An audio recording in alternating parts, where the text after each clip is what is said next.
Seni Atajurt'un ullusuyla tok tukum. Tokları ye gençlerim, arnaşlarım, tanrılarım.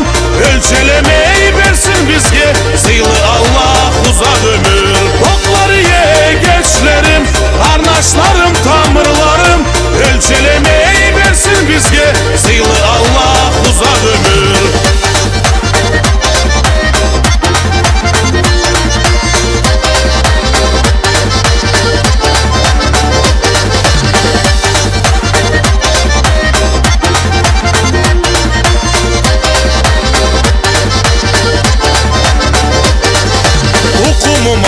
Çoktu sözüm, canım sanım, altın gözüm.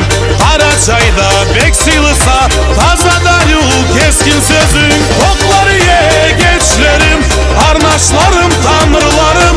Ölçelemeyi versin bizge, sıylı Allah uzak ömür. Tokları ye gençlerim, arnaşlarım, tanrılarım.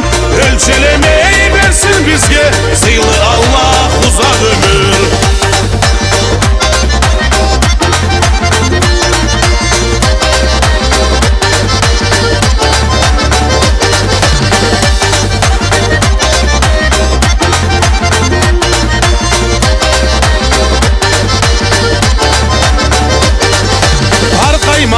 Seni kalın köpke ösüp varsın sanın. Dilek bola birbirine, sağlık nasip karüne. Tokları ye gençlerim, arnaşlarım, tanrılarım.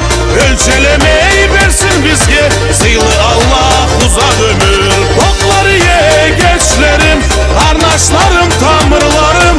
Ölçelemeyi versin bizge, sıylı Allah uzak ömür.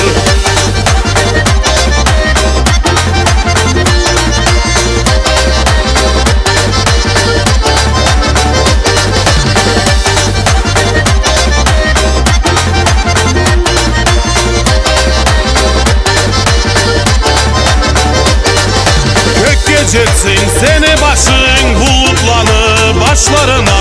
Ösüp gelgen caş dölüde halimle köp bozullar. Tokları ye gençlerim, arnaşlar